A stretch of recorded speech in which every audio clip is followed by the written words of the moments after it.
कभी लव जिहाद है, कभी लैंड जिहाद है, कभी थूक जिहाद है, और अब तो एमएनसी जिहाद भी चालू हो गई। आपकी बच्चियां जहां काम कर रही है तो आपको पहले देखना है उसके कंपनी में कितने ये जिहादी काम करते हैं, विदर्भी कितने हैं, आसपास विदर्भी कितने हैं। महाराष्ट्र के नासिक में एक मल्टीनेशनल इंफॉर्मेशन टेक्नोलॉजी कंपनी विवादों में आ गई, जहां 8 महिला कर्मचारियों ने पिछले कुछ वर्षों में मानसिक और यौन उत्पीड़न के आरोप लगाए हैं। महाराष्ट्र के मंत्री गिरीश महाजन ने आरोप लगाया कि महिलाओं को जबरन नमाज पढ़ने, बीफ खाने और धन परिवर्तन के प्रयासों का सामना करना पड़ा। पुलिस ने इस मामले में 7 लोगों को गिरफ्तार किया है, जिसमें असिस्टेंट जनरल मैनेजर HR भी शामिल है। कुछ गंदे लोग आज भी इस देश में बस रहे हैं और 80% टैक्स पेयर हिंदू की गाड़ी कमाई से पल रहे हैं और उनकी ही बेटियों को जिहाद के नाम पर खराब कर रहे हैं। लेकिन हिंदू सोया हुआ है या मरा हुआ है, ये प्रश्न आपको अपने से पूछना है।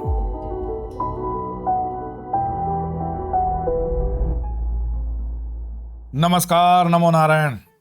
जब आप ये वीडियो देख रहे होंगे जिहाद वाया एमएनसी एंड कारपोरेट्स, ये एक शॉकिंग वीडियो है। और अगर आप ये अपेक्षा रखते हैं कि आज इस वीडियो में कोई मैं धर्म की बात करूंगा, जप की बात करूंगा, पूजा पाठ की बात करूंगा, तो राष्ट्र देवो भव भारत माता के अलावा हम बात नहीं करेंगे, क्योंकि आज भारत के बच्चियों पर संकट है। आज जब आप ये वीडियो देख रहे हैं तब भारत रत्न डॉक्टर बाबा साहेब अम्बेडकर की जयंती का दिन भी होगा।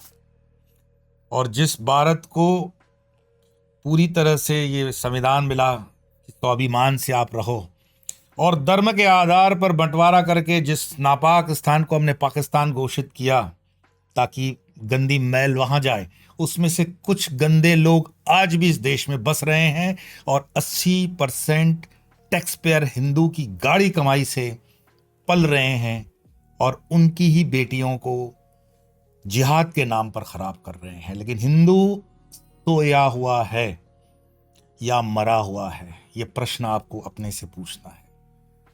अपने आप से पूछो ये प्रश्न कि जब आप अपनी बच्चियों को जिन स्कूल्स में पढ़ने भेजते हो, क्या वो स्कूल सचमुच में सुरक्षित हैं? कहीं उनको बरगला करके धर्म के विरुद्ध धर्मांतरण करने का षड्यंत्र तो नहीं चल रहा है? फिर वो बच्चियां जब बड़ी हो जाएं तो हॉस्टल में पढ़ने जाएंगी बड़े बड़े शहरों में। आपको लगता होगा बच्ची पढ़ने गई है, परंतु एक बार सोच कर देखो, आपकी बच्ची सुरक्षित है या उसके आसपास जो सो कॉल्ड उसके मित्र वर्गुल हैं वो धर्मांतरण का षड्यंत्र करके कोई केरला फाइल्स जैसा षड्यंत्र कर रहे हैं। और मान लो उस जाल में से भी बच जाए तो फिर आज की ये गला का कंपटीशन के दौर में जो बच्चियां कमाने के लिए कॉस्मोपॉलिटन एरियाज में जाती हैं, बॉम्बे, दिल्ली, बेंगलुरु, कलकत्ता, तो उन एमएनसीज कंपनी का जो हम टैग लगा करके खुद को बहुत अच्छा सक्सेसफुल इन करियर मानते हैं, तो क्या वहां पर हमारी बच्चियां सुरक्षित हैं या उन एमएनसीज के अंदर भी उनको धर्मांतरण करने के लिए कोई षड्यंत्र चल रहा है? और ये बात जब मैं कह रहा हूं तो जो सोई हुई हिंदू प्रजा है उसको तो शायद पता भी नहीं होगा कि देश में क्या हो गया। चलो मैं संक्षिप्त में बता ही देता हूं। भारत का सबसे ऊंचा घराना टाटा। टाटा का नाम किसने नहीं सुना होगा? टाटा से नमक से शुरू कर लो और पहुंचते जाओ टाटा टाटा टाटा। उस टाटा की एमएनसी कंपनी के अंदर टीसीएस, वो टाटा का ब्रांड टीसीएस एक विश्व स्तर का ब्रांड है एमएनसीज के अंदर। बंबई की घटना, बंबई जैसा शहर जहां पर हम समझते हैं लोग काफी पढ़े लिखे सुलझे होते हैं, उसमें इस तरह का षड्यंत्र किया जाता है कि एचआर होता है एमएनसीज के अंदर, जो ह्यूमन रिलेशनशिप्स के लिए एक पोस्ट है, और उसका काम होता है कि अपने काम करने वाले कर्मचारियों के अंदर विश्वास, सुरक्षा और उनके स्वाभिमान को बनाए रखने की जवाबदारी। उस पद पर एक मुस्लिम लड़की है। वो मुस्लिम लड़की हिंदू लड़कियों को जॉब पर रखती है टाटा के ही बैनर के अंदर, और फिर उनको उन लड़कों के हाथ में काम करने भेज दिया जाता है जो मुस्लिम है। और मजेदार बात, ये टिप देने वाली मुस्लिम लड़की है और वो लड़कों को सिखाती है कि हिंदू लड़कियों को कैसे टॉर्चर करोगे, कैसे कि लिपस्टिक क्यों लगाई है, ये क्यों नहीं पहना, वो क्यों नहीं पहना।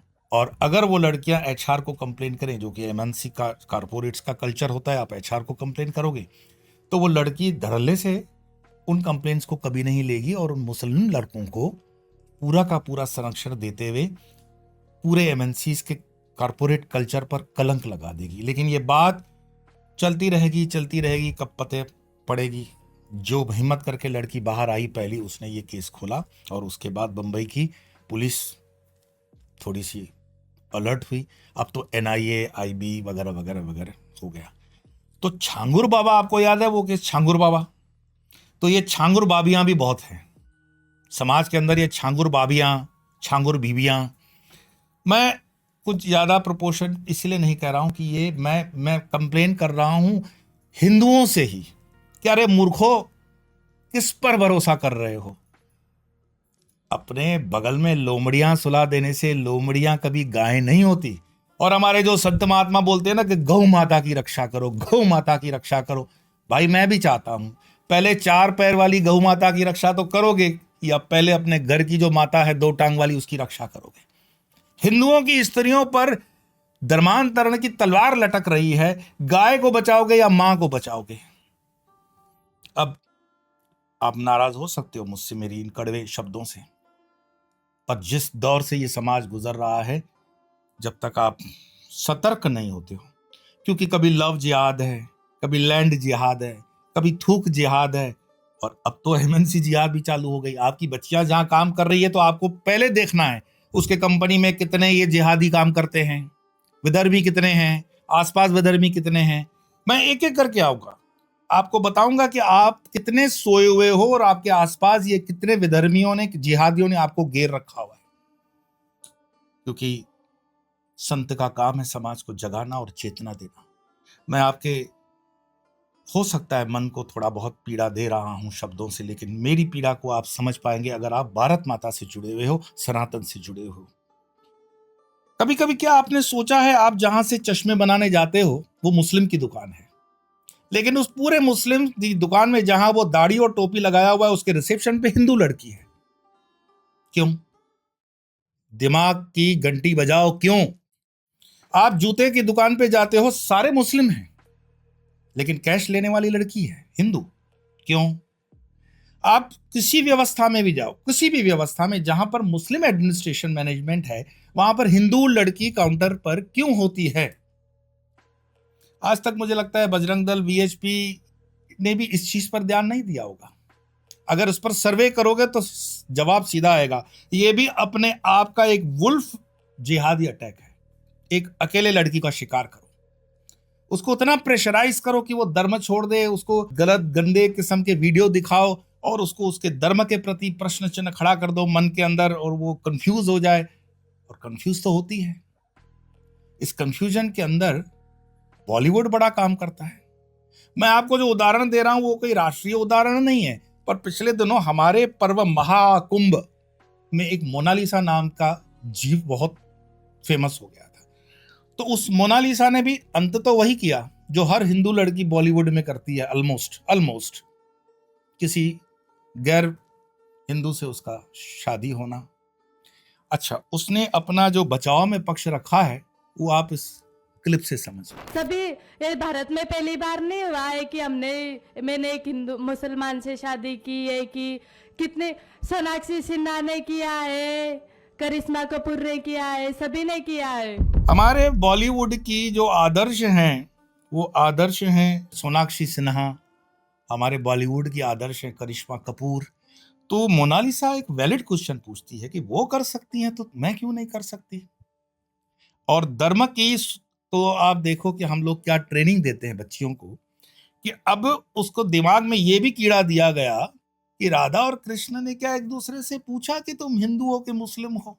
पहले क्लिप देख लो, उसी के मुंह के शब्द आप सुनो। देखो, प्यार तो भारत में पहली बार नहीं हुआ है, सभी प्यार करते। जब राधा कृष्ण ने प्यार किया तो राधा ने थोड़ी पूछा था कि तू का नाम मुसलमान है कि हिंदू है। अब मुझे बताओ, अगर हम कहें कि मोनालिसा पढ़ी लिखी लड़की नहीं है तो ये कीड़े उसके दिमाग में डाले किसने कि राधा और कृष्ण का इस्लाम से संबंध। अरे राधा कृष्ण का जहां पर समय आता है वहां पर इस्लाम का अभी मतलब समझो नामो निशान नहीं है। 3000 साल 4000 साल के बाद जाकर के इस्लाम का पहला स्प्राउट आएगा। तो राधा कृष्ण में ये आर्ग्यूमेंट उसको कौन सिखा रहा है? हिंदू अपने रील्स में इतना खुश है कि एक दो रील मोनालिसा के देखा तो खुश हो गया, और मोनालिसा की ब्यूटी वाह वाह, लेकिन उस ब्यूटी के ऊपर मतलब सोचो हमारे अंदर एक भी हिंदू नालायक लड़का नहीं रहा जो मोनालिसा समझे शादी करने के लिए ठीक है। अब ये हिंदू लड़कों को सोचना है कि ऐसा हो क्यों रहा है। आप कहोगे कि मैं आपको फिर से हर्ट कर रहा हूं, पर मुझे लगता है हिंदू लड़के कहीं ना कहीं किसी गहरी मतलब कंफ्यूजन में या किसी गहरी मुझे लगता है गलत फहमी में पड़े हुए हैं। ये जो आप लोग डोले शोले बनाते हो ना अपने जिम में, काहे के लिए बनाते हो भाई? और वहां देखो जहां पर हिंदू लड़कियां डोले शोले बनाने जाती हैं वहां जिम सिखाने वाला मुस्लिम लड़का होता है, और कहाँ कैसे कैसे सिखाता है वो भी रील देखो, कहाँ बिठा बिठा के सिखाता है वो भी देखो। तुम्हें लगता होगा वो तुम्हारी माँ बहन नहीं है, तुम्हारी बेटी नहीं है, लेकिन मेरी तो माँ बहन बेटी है, मेरे देश की बेटी है, मुझे पीड़ा होती है। लेकिन बात यह है कि सिर्फ मैं कहूं कि टाटा कंसल्टेंसी सर्विसेज के अंदर ये होता है या कॉर्पोरेट सिर्फ टाटा के अंदर है, ऐसा कुछ नहीं है। आप इस क्लिप को देखो, बहुत अच्छा कार्य कर रहे हैं अल्टरनेटिव मीडिया वाले। इस क्लिप को देखेंगे आप समझ जाएंगे कि ये कल्चर और एमएनसीज में भी चल रहा है। ये तो एक चलिए केस उछल गया, ऐसी घटनाएं और भी आती रही हैं। एक बार विप्रो के यहाँ से भी हल्की फुल्की घटनाएं आई थी, वो दब गई थी बात। अमेजॉन के एक सर्विस सेंटर है इंडिया में, बेंगलोर में, वहां पर भी आई थी कुछ घटनाएं इस तरह की। वहां पे ग्रीटिंग्स तक अस्सलाम वालेकुम से होने लग गई थी।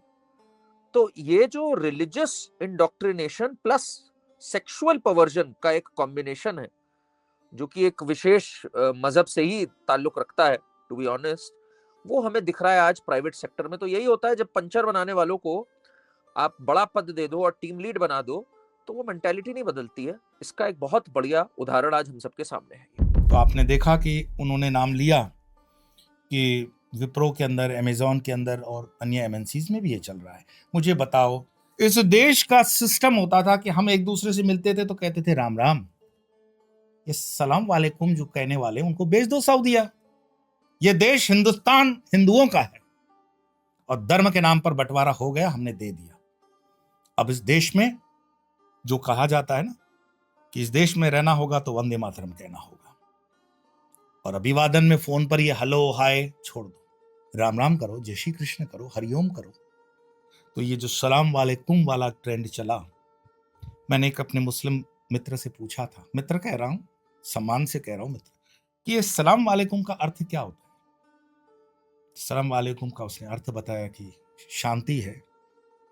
तो आप शांति वाले जीव होकर के ये अशांति क्यों फैलाते हो भाई?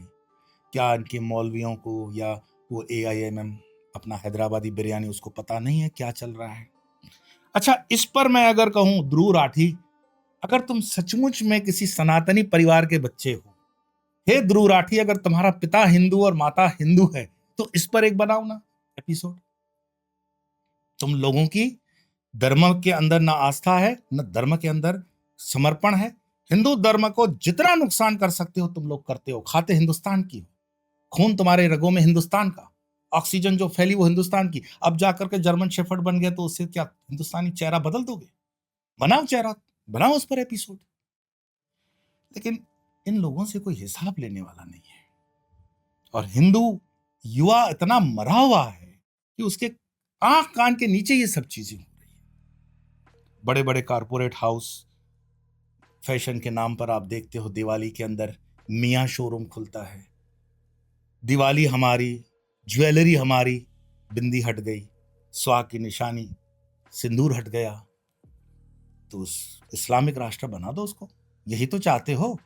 और टाटा जैसी जब कंपनी के अंदर हो तो दुर्भाग्य। अब रतन जी जब ऊपर होंगे तो अपना सर पीटते होंगे कि क्या हो गया इस कंपनी को। हालांकि व्यक्ति को तो हम कभी दोष नहीं दे सकते हैं, पर इसमें एक चीज है, जो कंपनियां CSR, कॉर्पोरेट सोशल रिस्पॉन्सिबिलिटी के फंड के नाम से जो फंडा करती हैं सेक्युलरिज्म के नाम पर, उनसे भी सतर्क हो जाओ, लिस्ट बनाओ। ये टाटा की एक कंपनी तो नहीं पर कॉर्पोरेट का एक मेरे ख्याल से होना चाहिए, पर एक ऑर्गेनाइजेशन है उसका TISS, Tata institute of social services. ये देश के अंदर ऐसा उस पर आरोप है कि जिहादी मानसिकता के लोग, सेक्युलरिस्ट वो पैदा कर रही है, लेफ्टिस्ट पैदा कर रही है। और ये टिस जो है, ये टिस के अंदर जो रिक्रूट है, देख लो कौन सी जाति धर्म की ज्यादा है। टिस की रिपोर्ट कौन अखबार छाप रहा है, सब आपस में मिले हुए, और हिंदू को जितना हो सके गलत शेड में दिखाना, ये इनका काम। आप कहोगे कि मैं सिर्फ कंप्लेन कर रहा हूं, लेकिन मैं एक आपसे कहूं कि ये टाटा जो आपको मैंने बताई चीज, इसके लिए तो आप ये क्लिप ही देख लो। Tata institute of social sciences है, एक इनका इंस्टीट्यूट है ये मुंबई में, that is the most woke leftist institute ever. ठीक है, वो एक JNU बन चुका है पूरा, इनफैक्ट वो JNU ही है अगर मैं कहूँ तो। वहां से इनकी बर्बादी स्टार्ट हुई है बहुत जबरदस्त तरह से। इनका पहले साइंस में बड़ा अच्छा कंट्रीब्यूशन था, ICS वगैरह एस्टैब्लिश करने में, और जब शुरू में देश इंडिपेंडेंट हुआ तो बहुत अच्छा कंट्रीब्यूशन था। Homi Bhabha and all these scientist, they really supported them, which is commendable. But मेरा हमेशा मानना है ये जो सोशल और ह्यूमैनिटीज में घुस जाते हैं ना, hardcore technology firms, they don't need to enter humanities. Humanities इन IIT ने भी तबाह कर रखा है। अरे वो एक टेक्नोलॉजी इंस्टीट्यूट है, कीप इट टू टेक्नोलॉजी। ये जो ह्यूमैनिटीज आती है ना, इसमें कुछ पढ़ाई तो होती नहीं खास। भाई आप क्या नहीं। पढ़ोगे? Diversity in Congo, what is that? How is it helping me? तो Tata institute of social sciences के लिए मैंने क्या कहा, ये महत्व का नहीं है, ये ज्ञानी पुरुष भी कह रहे हैं। करण वर्मा जी, हिम्मत है कहने की, नमन करता हूं। और ऐसे चैनल आज भी यूट्यूब पर, सोशल मीडिया पर हैं, गर्व की बात है। मैं पिछले दिनों दिल्ली, काशी, मथुरा, वृंदावन के प्रवास पे था। आप आजमा करके देख लो, ओला और उबर को बुक करो, दिल्ली के अंदर ओला और उबर बुक करो, 80% आपका ड्राइवर मुस्लिम नाम का आता है। तो क्या इस देश से हिंदू पलायन कर चुका है, या इस देश के युवा हिंदू को सचमुच में इतने पैसे आ गए हैं, इतनी एम्प्लॉयमेंट है? क्योंकि हिंदू का बच्चा इतना महामूर्ख है, ये इन कोचिंग के जाल में फंस करके सबको IAS IPS बनना है, सबको AC वाला कमरा चाहिए। तो सारा ये जो धंधा है फैब्रिकेशन का, ये जो कढ़ाई बुनाई का काम है, ये जो व्यवहारिक हमारे पीढ़ियों दर पीढ़ियों का काम था, वो आपसे छूटता जा रहा है। कोई अनएम्प्लॉयमेंट नहीं है इस देश के अंदर। मैं कहता हूं, आप परंपरागत तरीके से अगर आप रोजगार ढूंढते हो तो इस देश में आज भी बहुत रोजगार है।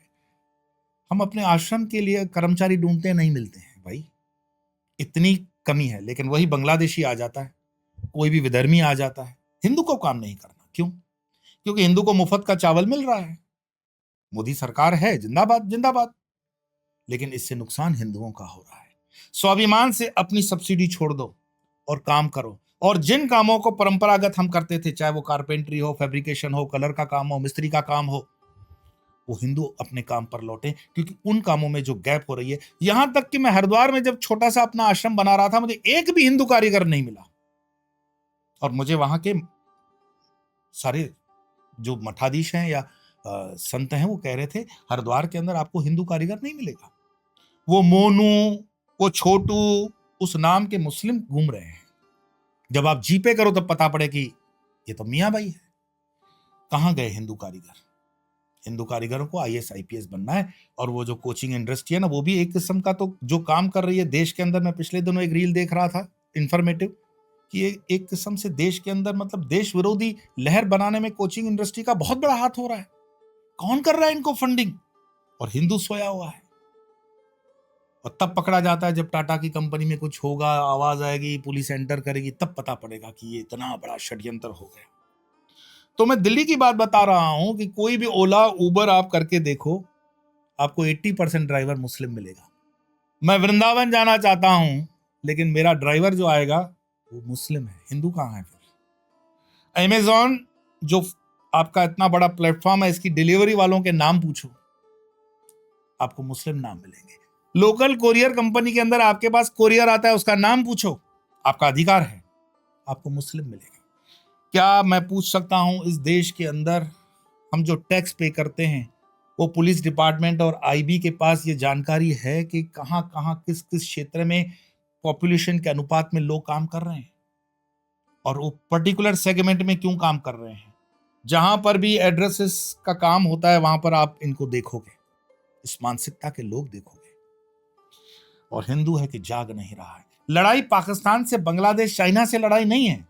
जो हमारे अजीत डोभाल जी ने कहा कि डाई फ्रंट की जो लड़ाई है उसमें आधा फ्रंट अंदर का है, और अंदर के फ्रंट में जब तक हिंदू जागृत नहीं होता कुछ नहीं हो सकता।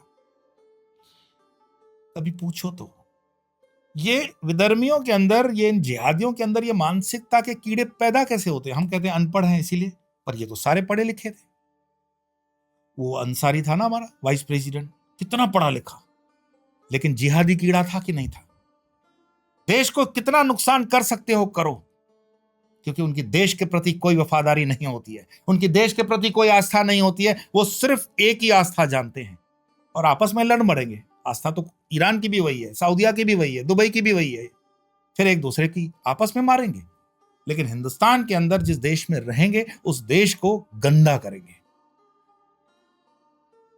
मैं कहना नहीं चाहता हूं, हमारे प्रिंसिपल थे स्कूल के, वो हमें समझाते थे कि जो सुअर होता है ना, सुअर को गंदगी में रहना बड़ा पसंद है, सुअर को गंदगी खाना बहुत पसंद है, और सुअर को सुअर बोलो तो बहुत तकलीफ होती है, इसीलिए सुअर से सुअर डरता भी है।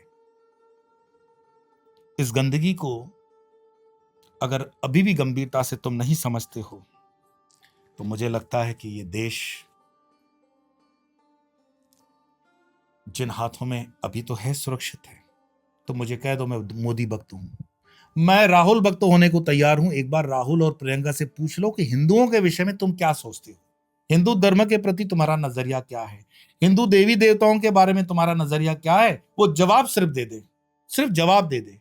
मैं अपनी पूरी आस्था राहुल गांधी और गांधी परिवार के लिए लगा दूंगा। मैं जानता हूं कि जितना हिंदुओं का नुकसान गांधी परिवार ने किया है, तो मुझे इस चीज की परवाह भी नहीं है कि कम से कम अभी सुरक्षित हो। और देख रहे हो कुछ कॉमेडियन, ये वो लोग हैं जिनको बाहर की फंडिंग आती है, और वो हिंदू टीनेजर्स को या जेंजी पॉपुलेशन को करप्ट करने का एक भी मौका नहीं छोड़ते हैं। मजाक के नाम पर, कॉमेडी के नाम पर जो घटिया काम हो रहा है, मुझे लगता है कि इनको डंडों की जरूरत है, और जितना विधेयक पास करके इनको अंदर उठा सकते हो उठा लेना चाहिए, क्योंकि देश हित में, राष्ट्र हित में, धर्म हित में ये बहुत जरूरी है। और विशेषकर तो मैं माओं से एक हाथ जोड़कर विनती करूंगा, मत बोलो कि शरीर नहीं चलता, हाथ नहीं चलता, मैं तबीयत ठीक नहीं है, बेटी क्या करती है मैं कैसे देखूं, बम्बई में रहती है, वहां जाना बड़ा मुश्किल है। माओं के ऊपर बहुत जवाबदारी है। माएं अपनी बच्चियों का, स्पेशली बच्चियों का ध्यान रखें। और ये मैं नहीं कह रहा हूं, अल्टरनेटिव मीडिया की मेरी बहन गायत्री देवी जो कह रही हैं, इनकी ही वाणी से आज विराम नहीं दे रहा हूं, प्रश्न चिन्ह दे रहा हूं। आपके लिए प्रश्न दे रहा हूं कि इस पर विचार करना, क्या आपकी बच्चियां सुरक्षित हैं? फिर मिलेंगे। नमो Narayan. Women are the soul and source of civilization. They are the fundamental basis of a civilization. हम ही चलाते हैं, ये लड़कियां ही रिश्ते संवारती हैं। तो लड़कियों को संभाल कर रखिए। Don't treat them like boys, they are not boys. प्यार से रखिए। आपको पता है आपकी महिलाओं को कैसे हैंडल करना है, उनको ज्यादा अच्छे से पता है। और फैमिली नेटवर्किंग सबसे ज्यादा जरूरी है। फ्रेंड्स बहुत अच्छे होते हैं, फ्रेंड्स भी चाहिए होते हैं, बट फैमिली में जब रहता है ना बॉन्ड, हाँ ठीक है बुआ कुछ बोल देगी, चाची कुछ बोल देगी, वो नोक-झोंक हर जगह होती है, फ्रेंड्स में भी होती है। ऐसा नहीं है कि फ्रेंड्स में नहीं होती है, बट वो नेटवर्क वो आपको एक ग्राउंडिंग देता है दुख सुख के लिए। उसको मेंटेन रखिए, फैमिली स्ट्रक्चर को मेंटेन रखिए।